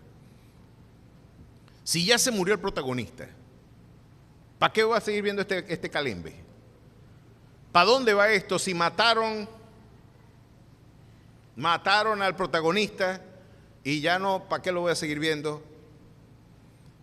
¿Y qué sentido tiene eso? Y algunos quieren spoilarse la película. Si usted es de los que les gusta echar el cuento antes que lo botan de la casa, porque le está spoileando la película a la gente, lo cierto es que la inquietud de Juan era: ¿para dónde tú vas con todo esto que estamos viviendo? Esto no tiene sentido alguno. El quebranto que como iglesia estamos viviendo en toda esta diáspora onerosa, dolorosa. Han asesinado a todos los apóstoles. Los pastores han sido perseguidos. Policarpo fue asesinado. Las iglesias en toda el Asia Menor están consternadas por la persecución y el quebranto que, producto de la exposición y todo lo que estamos haciendo, conmovió al mundo. El cristianismo puso en cuarentena al paganismo, pero tuvo que ser sembrado a precio de sangre. Así que Dios le dice: después de esto miré, y aquí una voz, puerta abierta en el cielo, y la voz que oí como de trompeta hablando conmigo dijo: sube acá y yo te mostraré las cosas que sucederán después de estas. Usted se imagina que Dios le diga: yo te voy a revelar para dónde va la historia. Te la voy a espolear, pues. Y todas tus preguntas van a ser resueltas. Cuando Él está allá, y en el capítulo 5 de Apocalipsis dice: estaba sentado y vi que en la mano derecha del que estaba sentado en el trono, un libro escrito por dentro y por fuera, sellado con 7 sellos. En ese libro estaba la revelación del mañana. Y vi un ángel fuerte que pregonaba a gran voz: ¿quién es digno de abrir el libro y desatar sus sellos? Y ninguno, ni en el cielo, ni en la tierra, ni debajo de la tierra, podía abrir el libro, ni aún mirarlo. ¿Saben lo que le están diciendo a Juan? Y aquí usted podrá ver la anatomía de una crisis emocional. ¿Sabes qué, Juan? Dios te trajo para acá, pero la verdad es que las circunstancias desmienten a Dios. Él te prometió que iba a revelarte lo que sucedería en el mañana, y ahora un ángel, casi nadie, te está diciendo que ningún ser del universo, ni en el cielo, ni en la tierra, ni debajo de la tierra, puede resolver tu problema. Y ahí Juan entra en un estado de depresión: y lloraba yo mucho, porque no se había hallado a ninguno digno de abrir el libro, ni de leerlo, ni de mirarlo. ¿Puede ver usted el contraste? Está un Dios que llamó, un hombre que es afrontado ante circunstancias que parecen desmentir a Dios, y eso es exactamente lo que a usted le pasa cuando afronta problemas. Dios le dijo a usted que siempre estaría con usted. Así lo dice, ¿verdad? Pero cuando viene el problema, usted se siente solo. ¿Y dónde estaba el Salmo 91? ¿Y el Salmo 23? ¿No es que el que habita al abrigo del Altísimo morará bajo la sombra del Omnipotente? ¿Por qué me atracaron? ¿Y por qué pasó esto? Esto parece desmentir, el capítulo 5 pareciera desmentir el 4. Ahora, ¿cómo integro esas dos realidades? ¿Por qué Juan se desploma? Porque en tus crisis, mi querido hermano, cuando tú no has tenido una concepción adulta de quién es Dios, y aún teniéndola, si no te ejercitas en ella, vas a llorar mucho cuando la frustración toque la puerta de tu vida. Cuando las crisis parezcan que no tienen solución, ni en el cielo, ni en la tierra, ni debajo de la tierra, el problema de Juan y el problema nuestro es que en lugar de tocar la puerta del Dios que llamó, tocamos todas las puertas y las encontramos cerradas. Y la primera puerta que usted debe tocar en el momento de su confusión, de su crisis, de su perplejidad, es la puerta de Dios. Usted se imagina, ¿sabe por qué Juan estaba llorando? Porque él no fue coherente con el Dios que lo llamó. Yo siempre hago humor con esto diciendo: usted se imagina a Dios diciéndole a Juan: chico Juan, qué pena con vos. Yo en el capítulo 4 te dije que te iba a mostrar las cosas que pasarían. Yo no sabía que ese libro estaba así de cerrado. Chico, qué pena. Yo no te hago venir hasta el tercer cielo si yo he sabido que el libro que tengo en la mano derecha ni yo lo puedo abrir. Qué pena contigo, Juan. ¿Cuánto gastaste para acá, chico? Vamos a devolverte el pasaje en Mapegadaro, porque eso da tanta vuelta que hasta por aquí pasa. ¿Cuánto te tengo que dar para que te devolvas a casa? ¿Usted se imagina a Dios así? Ese no es el Dios de la Biblia. Ese es el Dios que tiene el problema y su solución están en la misma mano, y después de todo el rollo está en la mano derecha del que está sentado en el trono.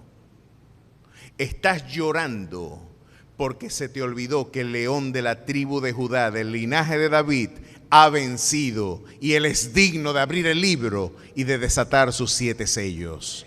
Una vez más, no entender a Dios te metió en problemas. El mañana no lo gobiernan los políticos corruptos. El mañana no lo gobiernan las circunstancias históricas, geográficas, climatológicas o políticas de una nación. El mañana lo gobierna el Rey de Reyes y Señor de Señores. Y Él es digno de abrir el libro y de desatar sus 7 sellos. Ese Dios es el que nos recuerda diciendo: si tú puedes creer que yo soy el Dios que te llamó, el Dios que invita es el Dios que paga. Y ¿saben qué, mis queridos hermanos? De esto Dios te va a dar grandes lecciones. Este templo, cuando lo empezamos a construir, uno de los grandes problemas que yo tuve era: ¿por qué no me deja dormir el Señor? Ya no podía dormir. Me paraba de madrugada a orar y tienes que construir el templo, hay que construir el templo. No podía dormir. Y yo, ¿pero con qué?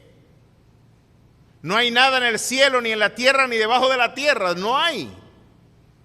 Si a duras penas estamos sobreviviendo en el mantenimiento del local de atrás, no tenemos que construir un templo. ¿Tú sabes lo que esto involucra? Hermanos, y era tanto lo que yo sentía que no podía dormir ya. Y yo dije, voy a empezar porque necesito dormir. Por fe. Y llamé al señor Alejandro, aquel extraordinario hombre, que por cierto hay que honrarlo. Vamos a regalarle un liqui liqui blanco y le vamos a poner en un...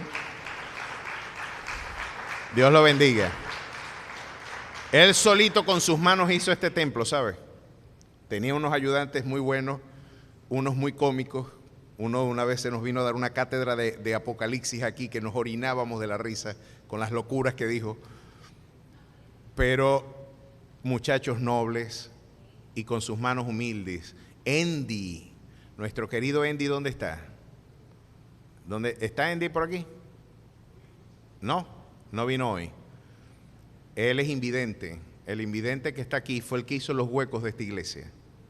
Él sufrió un accidente y perdió la vista. Por eso también debemos honrarlo, no solo porque trabajó aquí, es nuestro deber apoyarlo.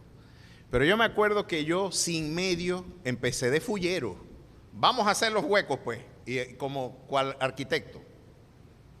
Aquí me hace un hueco. Otro hueco. Y empecé a hacer así a lo loco, muchachos.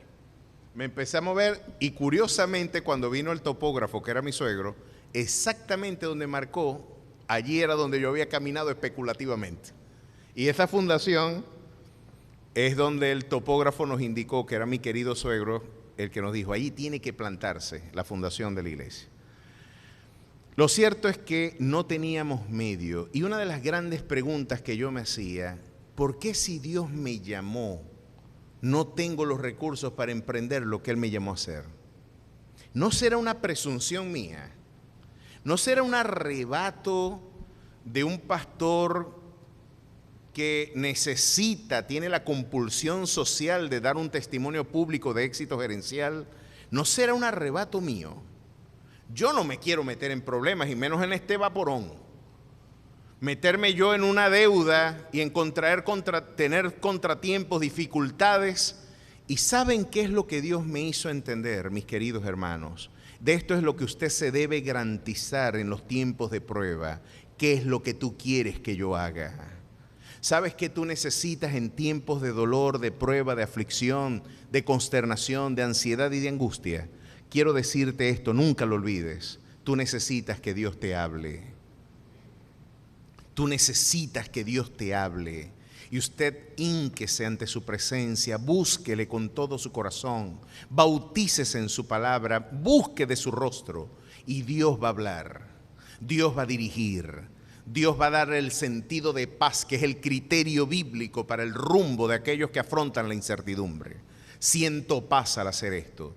Mis queridos hermanos, y recuerdo ese día que no teníamos un medio para pagar los huecos que habíamos mandado a hacer, todo, nunca debimos nada. Pero ese día recuerdo que estaban ahí haciendo la fundación del anclaje del hierro para poner después el tubo. Habíamos pagado al proveedor del cemento, habíamos pagado la arena, habíamos pagado las piedras. La hermana Lourdes raspó la olla de ella, Edwin raspó otra olla por allá. Y yo le decía, hermana Lourdes, ¿usted tiene por ahí algo? No, mijo, ¿qué voy a tener? Ya lo di todo. Y vos, Edwin, tampoco, pastor, y la universidad no me ha pagado. Y ya yo había raspado, ¿qué olla, muchacho? Yo había raspado hasta las alpargatas. Ya no tenía nada. Y yo le dije, y yo entonces entenderé, si esto es mío, entonces yo voy a quedar mal. Ahora, si esto me lo invitó a hacer Dios, yo no veo una respuesta ni en el cielo, ni en la tierra, ni debajo de la tierra. Debajo de la tierra no la voy a buscar. Pero sí le voy a pedir a ángeles, estaba pidiendo una legión de ángeles, que me cayera una paquete de cobres en la cabeza para pagarle a ese hombre que en 5 minutos estaba a punto de pasar una vergüenza nuclear.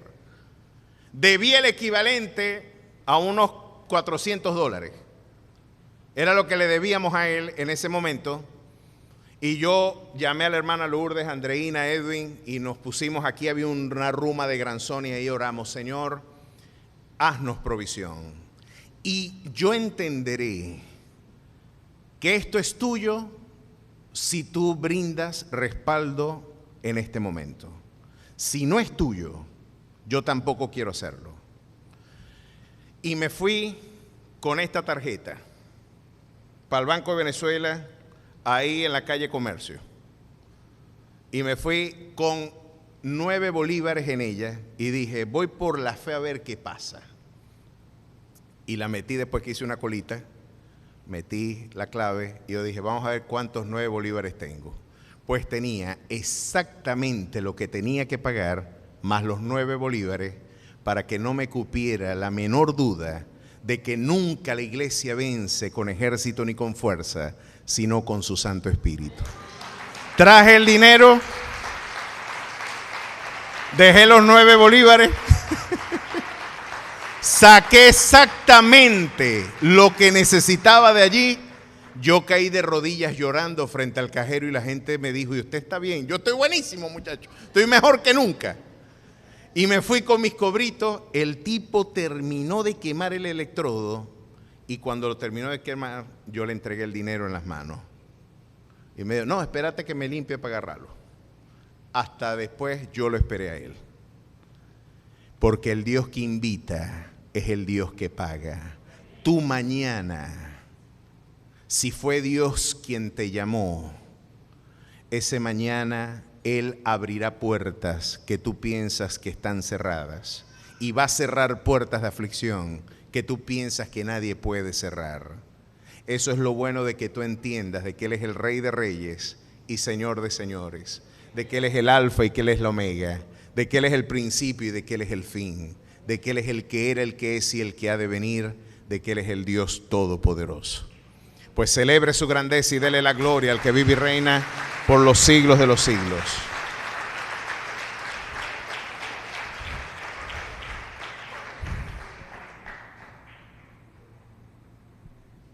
Eso es muy importante. Ahora usted puede descansar. Ya usted puede reposar porque su mañana está en las manos del Dios providente. No llores, no te pongas triste. Jonás, yo preparé una calabacera o quizás una mata de ricino, disfrutaste de ella, te gozaste en ella, y yo en un día te la quité. Y Jonás dice, estoy bravo contigo, estoy tan molesto que me quiero morir. Naguará de malas pulgas era Jonás. Le pidió 2 veces.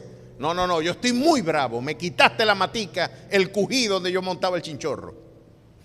Imagínense eso.